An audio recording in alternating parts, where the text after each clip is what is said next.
Hello amigos, I would like to make the grand announcement that we hit 200 subscribers, baby! Thank you guys so much for 200 subscribers on this channel, and please, if you're new to the channel and like my stuff, please subscribe. It truly means the world to me, and I'm so thankful for 200 subscribers. So it's in a special video and not a totally regular one. To celebrate 200 subscribers, we're going back in time to one of the greatest eras of video games. The Wii. If you truly lived under a rock, you really haven't heard about the amazing, perfect console from Nintendo was released the 19th of November of 2006. That truly was a big change for the gaming community for a while. Yes, I am talking about the Wii and the amazing feature of motion control. Everyone was talking about how you can beat the crap out of your little brother in the Wii Sports Box Arena. It was an amazing change, and every other rival company was trying this new feature of motion controls, but not hit as hard as the Nintendo Wii. So, you have an amazing console with an amazing feature to somewhat play games you have on the screen, so why not be your favorite Mario character on a NASCAR track? Yes, I am talking about the franchise of Mario Kart that came back for the 6th installment, Mario Kart Wii. Of course, if we're talking about feeling like driving in Mario Kart, there was always Mario Kart GP, but that was arcade exclusive, no release on home consoles, which I think it was a fatal mistake, but that's for another video.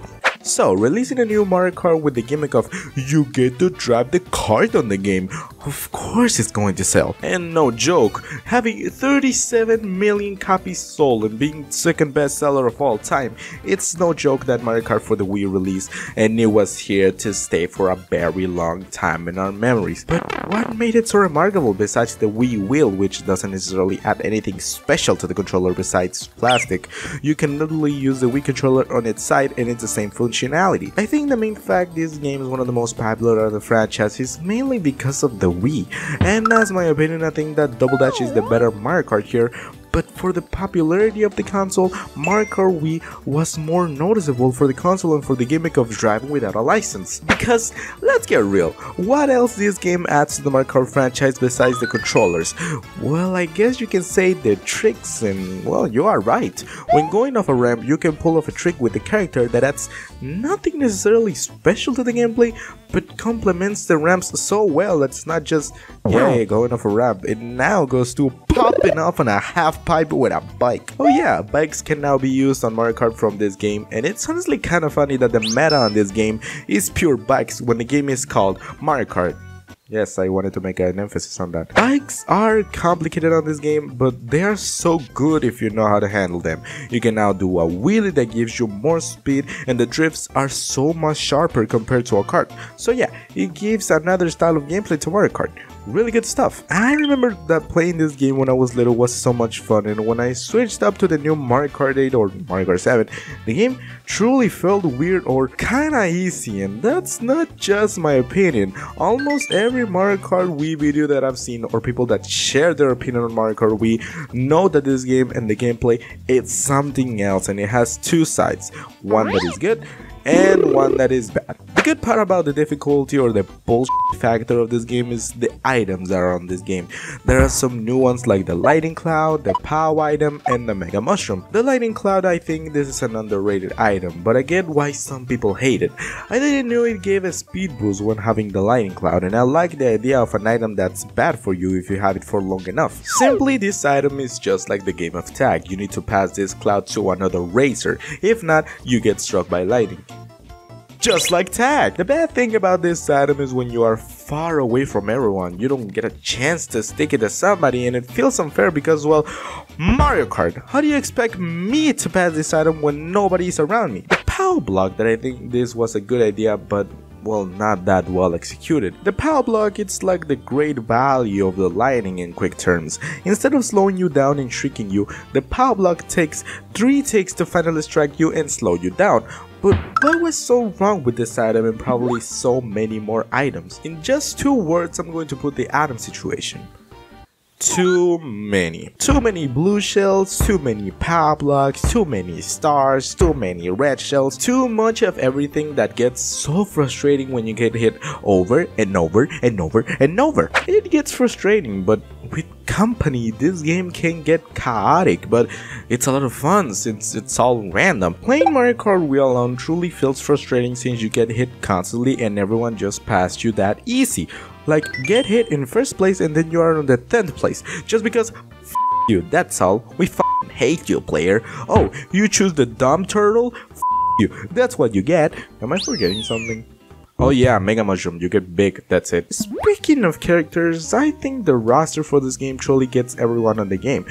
Sure, my favorite character, Petey Piranha, didn't make the comeback, but I get it. He was busy playing Mario Striker, so no biggie, he's cool. I don't get the necessity and I don't know the reason to add the babies. Like, who the f*** likes babies? That came out wrong. Still, I get that Baby Mario and Baby Luigi are a thing. They are from Yoshi's Island, but Baby Peach and Baby Daisy? Like, where are they from? What are they doing here? These two spots could have been other more cooler characters from the Mario universe. These don't even exist. But besides the two babies, I think this is the most original roster besides Mario Kart 8, and there is nothing to complain. The main stars are here truly, and we also get to see faces we don't see very often. Birdo, King Boo, and even featuring Funky Kong, the cooler version of Donkey Kong. But what is also another great point from this game? Miis. You see, Miis were introduced to this console as a way to be more family friendly and not choose a gigantic turtle to represent you. Instead, you can represent yourself in the video game. Isn't that awesome? Miis are such a great idea to be more friendly to the audience and say, yeah, f it, you can play as a hamburger, go nuts. So if you don't want to play as a crying baby or a whatever this thing is, you can always use yourself, which I think is very, very awesome in this game. So yeah, from the characters I truly can't complain, because every character besides the children are so recognizable for anyone, even for people that haven't played any video games. And that was truly the catch with this game in the console, having a controller with a questionable design, but it surprisingly worked with its many features. Add that to an already recognizable game for everyone, and you truly have the best Mario Kart experience. Well, that lasted till Mario Kart 8, but that's another thing. And you can see they went all in with the family or non-gamer look for this game, since you can almost make everything automatic in this game. The trick for the people that don't know how to do it well, they can just let the game do it for them. The Wii wheel that helped for those people that didn't play video games to understand how to play this game. It's Mario Kart, how hard can it get? The Wii wheel wasn't anything but marketing sales, the idea of, yeah, you can use this steering wheel to fill the game even more. I mean, if you wanted to be more realistic, add blinkers to the Wii wheel and see how the revenue goes up even more. Tracks. We all like tracks, don't we? See that joke I did there? Mario Kart Wii brought 16 new tracks as well as 16 retro tracks, and we'll get to the retro tracks later, but the 16 new tracks, there are a few that I dislike. The tracks that I absolutely love and adore with my heart because of the nostalgia are Rainbow Road. I think this is one of the best Rainbow Roads that they have ever put. I truly love everything about it. It's not bland and it is somewhat complicated, but that's what makes it fun. Tracks like Koopa Falls, Maple Treeway, DK Summit, Wario's Gold Mine, and of course Coconut Mall are what I think when someone says Mario Kart Wii.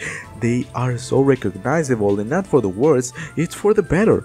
Original ideas and overall amazing designs to the layouts. Then there's tracks like Luigi's Circuit, Grumble Volcano that I don't necessarily hate, but are just not that great to my appeal. I would rather play another track. And then there's Dry Ruins. I hate the sun, I hate the desert, I hate everything. It's no, I don't like it, I don't.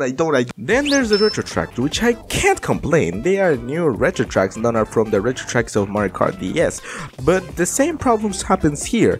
Some of the tracks look boring, or they don't have that much change from the original game. They just kinda hit that upgrade graphics button and call it a day. There is no significant change besides that. And an amazing way to see retro tracks is on Mario Kart 8, which they did. Not only upgraded the graphics, they also changed up the gameplay a little bit, but I'm referencing something that wasn't released at the time. So yeah, I think that some of the retro tracks are really cool and some are just boring. I think there are more fun tracks than boring tracks, and that's also a good point for the game, since you don't want every single track to feel boring or to feel as the last one. You want every single one to be original, and Mario Kart Wii does that task perfectly.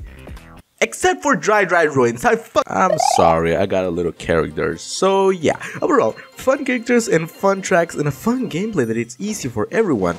It's not this mess of a controller that works well, but you have to know how to use this mess. It is now this perfect steering wheel that gives the idea of actually driving the car. And of course, if you wanted to go pro and not use motion controls, there was also 3 more controllers that you can use: the Wii and the Nunchuck, the Pro controller, and the GameCube controller for a better experience with the analog stick. The battle mode, which I have little to no things to say about this mode. The only thing I can complain is for the absence of mission mode, and it was such a cool idea for Mario Kart DS and would have worked more on a home console, but we only got blessed with Mario Kart battle mode. So I think that the only thing I can complain about this game is that the Miis can't be on the statues that appear on the tracks. I think that just would have made the game perfect. No way, dude. Jokes aside, I truly enjoy Mario Kart Wii. It's unbalanced, it's unfair, but that's what makes it enjoyable with company. The accessibility of playing this game was so creative and so easy to understand for casual players, and it gave Nintendo more opportunity to experience with Mario Kart. This was the game that turned Mario Kart into a classic, in my opinion, because it gave the true idea, maybe a bit exaggerated, but it gave the idea of what Mario Kart is, and the game is still relevant to this game with competitive and mod community that are still kicking strong with the custom track and custom mods. And even after the servers to play online got turned down, the community opened fan servers to play this game online on the original hardware. The only flaw of this fan project is the people you encounter, mostly people that truly know how to play this game and you can recognize by the characters they are playing. Cool monkey. So as final words for Mario Kart Wii, why would the box start in blank? Like, couldn't they add a background? Like, Jesus Christ, I don't like it. This doesn't represent Mario Kart Wii at all. I hate it. Put some time into the art box. I don't like it. I mean, do it again. Release the Wii again with Mario Kart Wii again, but with a better artwork. Christ, man.